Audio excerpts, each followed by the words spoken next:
Hi folks, Wooden Boat Dan here. Just wanted to give you a heads up. The podcast you're about to listen to was recorded several years ago, so some of the phone numbers, email addresses, website links, and time-sensitive information are no longer valid. Please keep that in mind as you listen. If you'd like to contact me, my email address is woodenboatdan@gmail.com. Thank you and enjoy the podcast.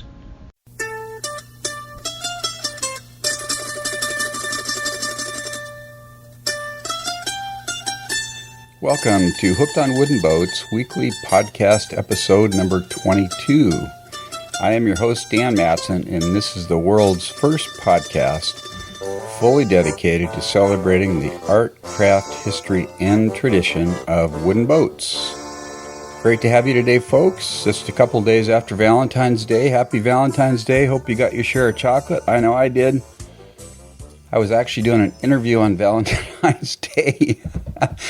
And the gentleman I was interviewing, Brian Toss, gave me some chocolate. And man, I gobbled it up. And then I thought, whoops, maybe we were supposed to share that. Anyway, it was a good day. Today's featured segment is an interview with Bruce Blatchley. Bruce is a wooden boat guru, builder, and an instructor at the Northwest School of Wooden Boatbuilding. And he's going to be talking about his background and some other things, so stay tuned for that. Today's feedback is from a listener named Anders. Anders Sverke, S-W-E-R-K-E. Anders says, "Hi Dan, I have just discovered your podcasts and I really enjoy them. I am a Swede that is living in Poland, and I am currently building a walkabout sail and oar boat. I listen to your podcasts in the garage as I am planing my stringers. The podcasts are very interesting and a good help to keep my spirits up during my build. Thanks for doing this and keep up the good work. Cheers, Anders." Very cool. Thanks, Anders, for that email. So I emailed Anders back, said, "Someday I'd like to get to Sweden and look up my grandparents' relatives. Your boat is very cool. What length is it and when do you expect to finish?" And Anders wrote back, "There is very nice sailing in Sweden, thousands of small boats and no tides." Now that's interesting that there's no tides. I got to think about that. Must have to do with the fact that it's in the northern hemisphere and something with the moon, and I don't know. My boat is just over 16 feet long. It is a John Welsford walkabout design. I started my build in October and have plans and hopes to finish in May or June. Cheers, Anders. So I looked up this John Welsford walkabout design. What a cool boat. This guy really did his homework in designing this boat to be something that you could row or sail, that you could sleep on easily, that you could store the spars in, kind of a camping boat. Pretty cool design. If you go to jwboatdesigns.co.nz, you can see John Welsford's designs there, including this one called the Walkabout. So I hope you enjoy that. Well, I'd love it if you would connect with me. There's a bunch of ways to do it. Facebook and Twitter. I'm known as Wooden Boat Dan on those social media venues. You can email me at dan@hookedonwoodenboats.com. You can go to my website, hookedonwoodenboats.com, and leave a post on my blog, or you can call my voicemail feedback hotline, 424-261-2360. This week for me was over-the-top fun in terms of wooden boat stuff. Last week, on about Wednesday or Thursday, I emailed 3 folks in Port Townsend that are wooden boat people and asked if I could come over and interview them for my show. And I heard back from 2 of the 3 pretty quickly. I didn't hear back from the third one right away. And the day before I was supposed to go over there, then one of the 2 that had responded that they wanted to meet with me emailed back and said, "Tomorrow's not going to work. I've come down sick. I really feel bad and let's reschedule.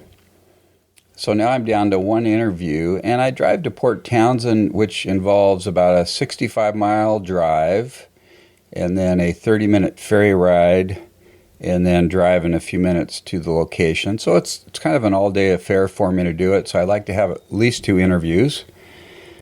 So now I'm down to one interview, and I'm thinking, oh man, I got to do something here. So I thought of a gentleman named Pete Leanhout. Sorry about that, Pete. Pete Leanhout, who had emailed me a few weeks earlier and who had gone through the wooden boat school himself and knows some of the instructors and had suggested some people that I could interview and seemed very gung-ho about trying to help me out and really happy about what I'm doing. So I thought, you know what, I'm going to email Pete and see if he can get me an interview with one of the wooden boat instructors at the Northwest School of Wooden Boat Building in Port Townsend. Actually, it's in Port Hadlock, which is pretty close by. So I sent an email to Pete, and within probably 5 minutes, I get a call. Pete says, let me set that up for you. I'll give you a call back as soon as I have it done. So shortly after that, I got a call back. Pete says, I got you set up with Tim Lee, one of our lead instructors. He can meet you at, I think it was 12:30. I said, great, Pete, thank you so much. And then Pete followed up with an email.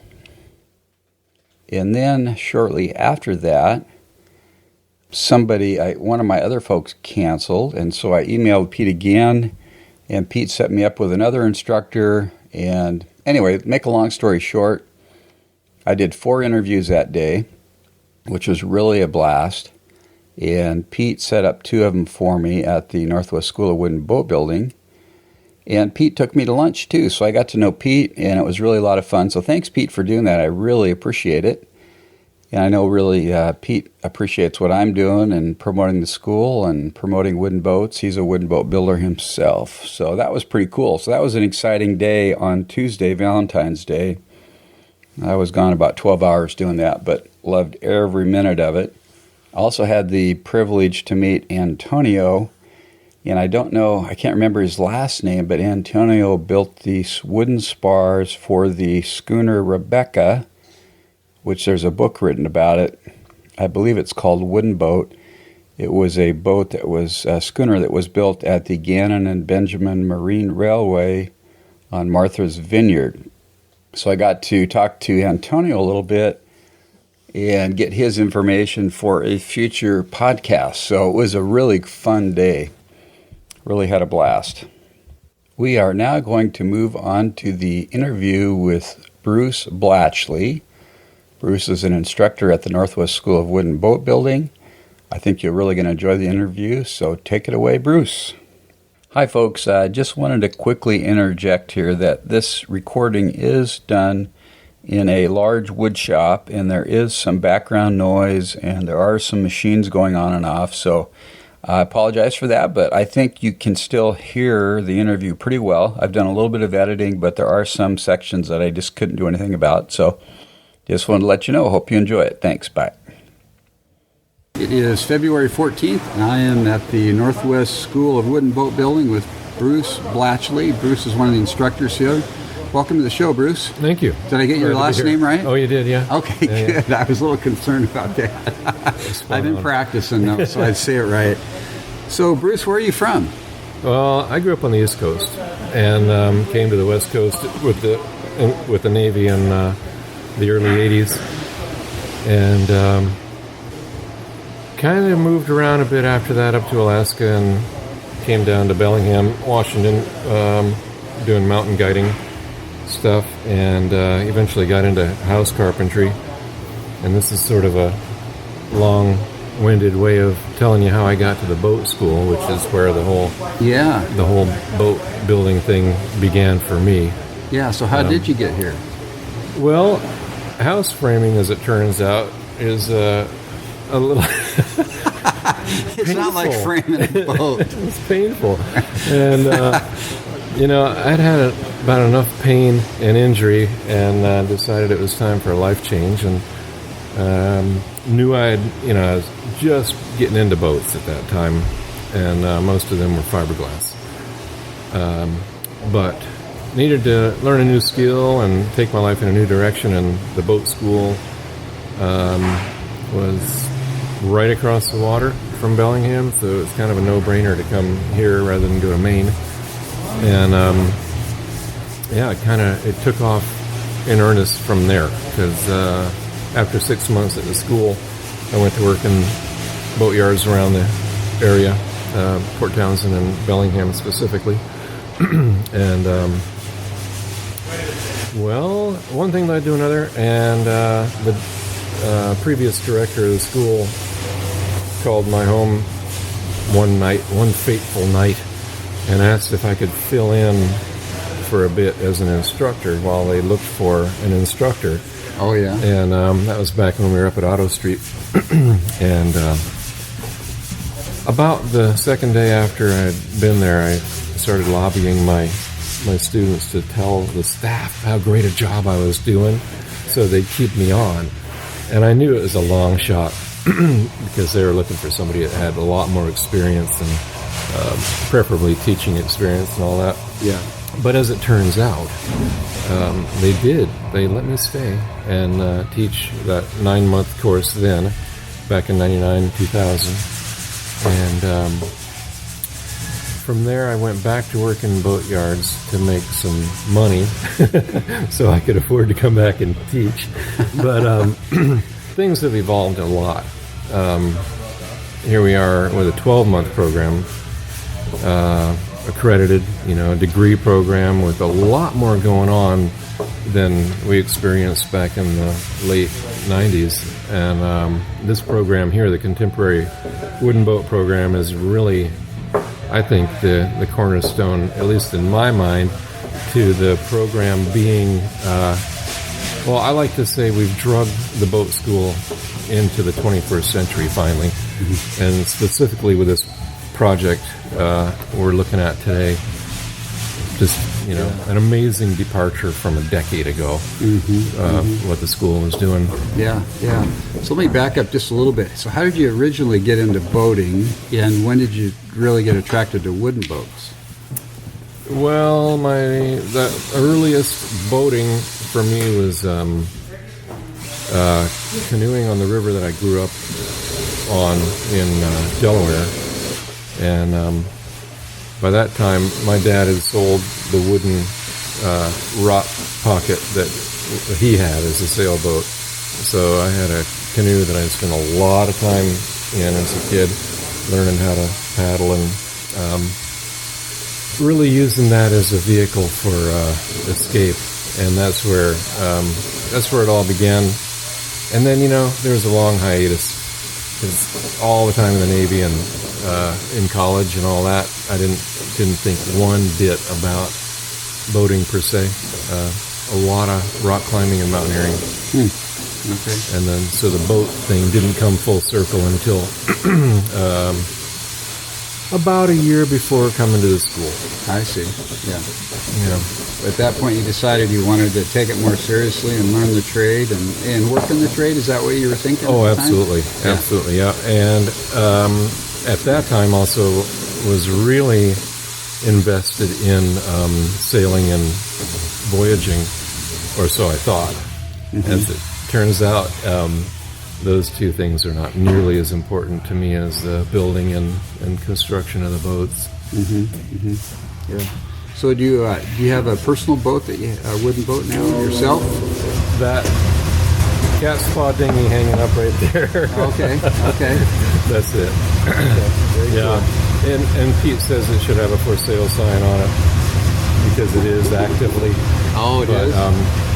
No, about 5 years ago, I had a 1936 Spid Scatter. Okay. 23-footer. And she was almost 70, almost 70 at that point. And it was a great boat.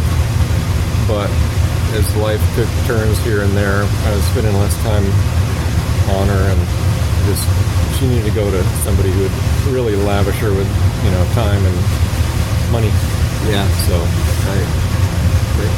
So we're in the large craft shop. Is that what this is called? Contemporary. Contemporary Yep. shop. Yep. And there's a beautiful hull sitting over here of a boat called Sliver. So tell me about that project, how it got started, and whose dream it was, and that sort of thing. Well, a gentleman by the name of Kim Bottles began this dream many years ago and approached Joel White with the idea. And the boat was actually designed by Joel White quite a while ago, or the boat that was Kim's dream at that time.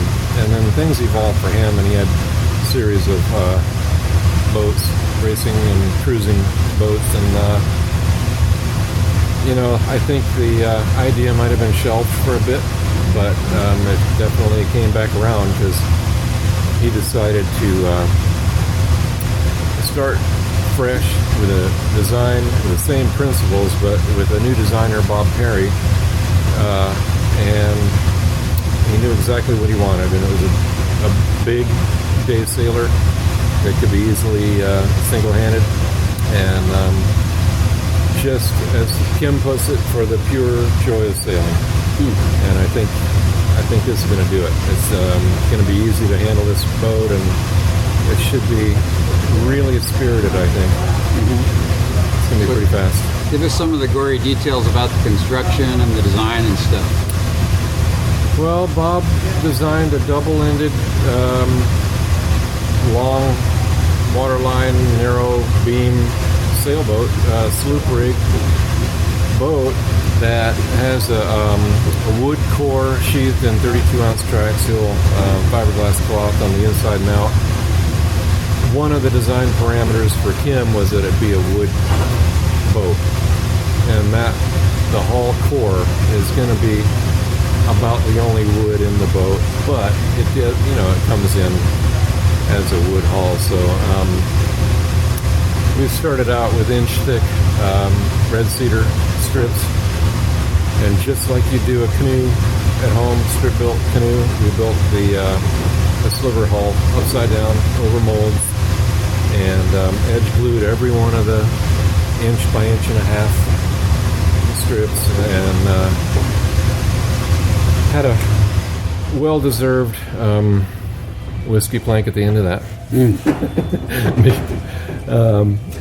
At that point, there were three of us working on the boat, all hired guns by Kim, and we didn't have students. So okay. It was, we were just plugging along, keeping the project rolling, and got to the point where we faired it and started glassing the outside of the hull.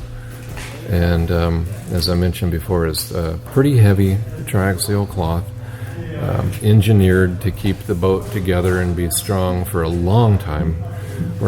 Kim's not looking to replace it anytime, in his lifetime, and definitely wants to pass it on, down through the lineage. Mm-hmm. So, what else about the boat? Pretty shallow draft without the keel. Oh. It doesn't draw a lot. As a matter of fact, the water line doesn't even reach the ends. It'll be the water line's really? forward of the or after the bow. I'm sorry, and forward of the stern. Oh, okay. So, however, with the keel, it's going to be a pretty deep draft boat. About 9. She should draw about 10 feet actually, with an 8,000-pound ballast. Okay. And that'll keep her upright. And the boat's 61 feet long? 62. 62 Yep. feet? Yeah. Is 8,000 pounds of ballast seems kind of light for that big a boat? Is that light, or is that standard? Well, I'm going to have to assume that Bob knows what he's doing. Yeah, that's true. Since building them is more my forte than engineering any part of them, I'm going to... I can't answer to that, really. Yeah. It has a moderately tall rig, and but you'll note the sail plan doesn't show it in any way being over canvassed. I think it's going to be pretty easy to handle, but that's a speculation. Yeah. What are the spars going to be made out of? They're carbon. Okay. Yeah. The rig was actually it started out its life as a FAR 40 rig, Bruce Farr design, one design race boat, and it fits this design very well. And Kim was able to get that rig for the same cost as it would have been for an aluminum rig for this boat. So it's kind of nice to have the upgrade to carbon. Yeah. So were the cedar strips, what length did you use on those? Well, mostly 20s. Mostly 20s. Yeah. And originally, what we started out doing was scarfing them all to length. So when we put on a strake, it would be full length. Oh, really? Yeah. We had enough people at the time to do that. Yeah. I had 12 students last year, and we had no problem, fanning out the length of a strake and getting it glued and put on. I see. And then when it became 3 of us, that was out of the question. Yeah. So we went back to putting them on in 20-foot sections and scarfing them on the boat. Oh, I see. Yeah.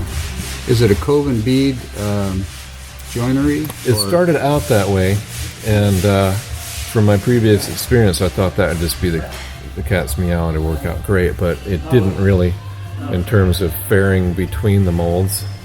And so we ended up, after laboriously bead and coving, 14 million board feet of cedar, we ended up ripping the bead and cove off and putting them on square edged after about 3 feet of the bead and cove.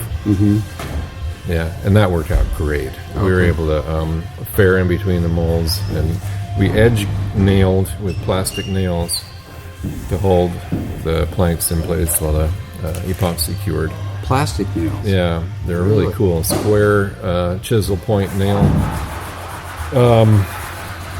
They work really good in tension, but they shear off really easily, which can be good if that's what you're looking to do with them, like to break out a mold or something that you've nailed to. Yeah. But the plastic was kind of the hands-down choice for doing the fastening, because we didn't have to worry about corrosion, and that was the big thing. Yeah. And they grip really well. The plastic has a texture to it that kind of lends itself to good grip, and they can stand off. So anytime we had a little, if we blew a nail out the inside, you just snap it off, sand it off, and it'd be a non-issue. I see. Yeah. Okay. So when do you expect this boat will be completed? Tuesday. You're not saying what year, though? No. I would really love to see it out of here by the end of this year. And I'm sure Kim would like to have it by the end of this year. Yeah. I've been really fortunate this year to have a great group of students, and we're working really hard at, getting the thing done in the best possible way. Our whole plan of attack is to do what's right for the boat, so we haven't gone into production per se in terms of doing the fiberglassing and that kind of thing, but we'll just keep pushing along as best we can, keeping in mind that we are teaching here instead of building boats per se, and it's kind of easy to lose track of that every now and then, but Kim's completely understanding. He knew when he approached us, and we decided to do this project together, that we are an educational facility, and I'm going to toot our horn real briefly and say that there's already been numerous comments about the quality of the workmanship on this boat being higher than you could find in a commercial yard, and that is really a feel-good thing for everybody that's worked on it, and the whole staff. I mean, it's been really great. So we're going to continue in that vein and get it done when we do, and do it right and get it done. Because we only have one chance. I'm not into Kim having issues with the boat later on down the road, and So we'll do our best that way. Yeah. So, I just spaced out. My next question was going to be, I was going to ask if this was bikes. about bicycles. We'll come back to that one. Is this the biggest boat that the school's built? Longest. Longest. Yeah. Okay. Yeah. So what's the biggest? Well, I don't know. Wilcox is pretty heavy. Yeah, there was one that was in the 50s that we built. It's either 60 feet or 57 feet or something back in the early 80s. Uh-huh. But this is the longest Yeah. one. This one. Yeah, displacement-wise, it's not, but Yeah. size-wise. Yeah. And Next one recently was the Wilcox. Yeah. 36 feet long. there's a lot of boat. Yeah. But, This is biggest and most advanced, Yeah. highest tech. Yeah. More. The cool thing about this project is there's a lot of outside talent being tapped, and it is all local, if not regional, which is really nice. Mostly local, and I'm talking in terms of engineering and design work and all the CAD or all the CNC work that's been done is all local. And then, of course, Bob Perry is just right across the water. Yeah. So regional. Yeah. So it's kind of a homegrown effort. Yeah. And it's been great to work with guys like Jim Franken and Tim Nolan. They're just, they're truly masters at what they do. And they make the whole thing possible. Yeah. Yeah. Okay. So you've been teaching here 5 or 6 years, Bruce, is that right? 6 or 7 here. Yeah. 6 here. And then 1 at Auto Street a while back. Oh, yeah. Yeah. Okay. Yeah. So other than this boat, what are some other, one of the more interesting boats you've worked on or projects? Well, there's 2 boats that I really have enjoyed working on are Dudley Dick's design. Just flat-out speed machines. Really nice boats. The DD Mini, which we built 2 years ago. Yeah. 2 years ago is 21-foot, this overpowered, cleaning hull, this crazy boat. Oh, And yeah. then a bigger version of that, a 40-foot planing hull, radius chine boat that Dudley Dix drew. 40-foot. Yeah, it was that. I worked on up at CB North in Bellingham, Washington. Had sort of got it as a kind of a commission to finish it up for the guy who started it. So those 2. But to tell you the truth, every boat that I've built at the boat school has been, special in some way. Everything, each one's unique in the opportunities that arise from, all the head scratching and trying to use it as a teaching tool, and the opportunities here are really unique because as staff, if we don't have commissions, we can build within reason the spec that we want to build. Oh. So right. I've been able to do rowing shells and things that aren't on the commission list, but make good teaching tools and end up being really cool boats. Yeah. So we were talking before we turned on the recorder that you're a fellow road bicyclist. So is that how you relieve stress after a day in the shop here? I wish it was daily. Yeah, that would be great. No, these days I relieve stress by going home and playing with my 2.5-year-old daughter. Oh, really? Okay. Very cool. Yeah. But no, whenever I can get out on the bike. Yeah, you bet. Cool. I like that too. Yeah. Good stress relief. Oh, absolutely. Yeah. We live in a great place for a road ride. And, Do you? I mean, don't you You live think? around Port Townsend? Yeah. Yeah. Yeah. I mean, Actually, Jefferson I'm on the County. other side. But Okay. yeah. Yeah. Very cool. Jefferson County is great for road riding and mountain biking. Yeah. Okay. Very cool. So, can you give us your contact information for the school here, Bruce? Somebody wants to get a hold of you about a project or talking about the school. How would they do that? Sure. Most of the project inquiries go through our director, Bill Mahler. Okay. And If I knew the phone number at the shop, I'd give it to you. Okay, I'll look it up. But I don't. All right, But no problem. people can call and leave a message anytime. I check the phone occasionally and try to get back. Yeah. Actually, the emails are probably a really good way to do it too. Just Bruce at nwboatschool.org. Okay. Yeah, Okay. that's a good thing, and definitely invite people to come by and look at the boat, check out the project. Yeah, the Sliver. Very cool. That'd be great. Yeah. Okay. Any parting comments for our listeners today? Well, I just wanted to mention another project that we have going on in the shop. Yeah. It's another local design, and just happens to be a kit boat, and a boat that I think garnered probably more attention at the last boat festival than any other boat in the whole show. And that was Russell Brown's nesting dinghy. It's an 11-foot, two-piece dinghy that is a stitch and glue kit. But the end result is a really good performing rowing and sailing boat, and comes in at 80 pounds. And so I wanted to do one of those because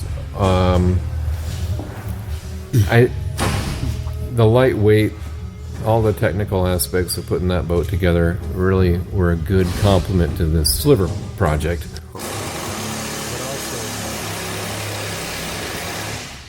And then now I just space. It's a good compliment, but it's also something that we can go to for an hour at a time and get something done. So you're working on it now?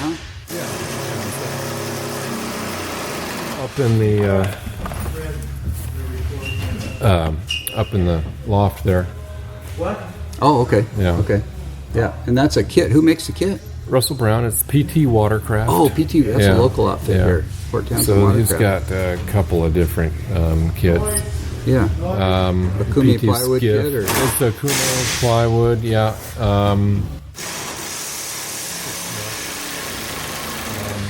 But all the glasswork is really cool on it because it's written a really good manual. And if you literally follow it step by step, you can't go wrong. Okay. So that makes it really good you can read a chapter, do the thing, and you don't have to be big picture. And you really, with a little practice and a little woodworking skills, you can probably pull it off just fine, as an amateur boat builder. Cool. Which is pretty cool. Yeah, definitely. But literally it is following the book line by line, chapter line by line. Very cool. And not questioning anything in it. Yeah. All right. Well, thanks for your time today, Bruce. Appreciate it. Thank you, Danny. I appreciate it. Take care. Good talking with you. Bruce, thanks again for taking the time to let me interview you. I really enjoyed it. It's really a blast to watch you be building the Sliver and see the progress of that fine boat. I can't wait till that thing is done and launched. I'd really love to be there on launch day. So thanks again, Bruce. Really appreciate it. To all my listeners, I hope you enjoyed that, had a good time. You'll definitely want to be tuning in over the next few weeks. I've got interviews with Julia Maynard at Haven Boat Works in Port Townsend, who built her own boat and sailed it partway around the world with her husband. I've got an interview with Brian Toss, who's a world-renowned yacht rigger and has worked on a ton of traditional wooden boats. Very fascinating interview with him. And then I've also got coming up an interview with Tim Lee, who is one of the lead instructors at the Northwest School of Wood and Boat Building. So be sure and tune in for one of our future shows, my future show, and I hope you enjoy it a lot. That's it for today, wooden boat lovers, or wibblers, as I've said in the past. Thanks for tuning in. I hope you enjoyed the show. Please connect with me at dan@hookedonwoodenboats.com or on my voicemail hotline 424-261-2360, or on Facebook or Twitter, or just go to my website and leave a comment on one of my blogs. Thanks for listening. Until next week, keep the sunny side up and the barnacled side down. Wooden Boat Dan over and out. Have a great week and get out on the water, okay? All right, see you later.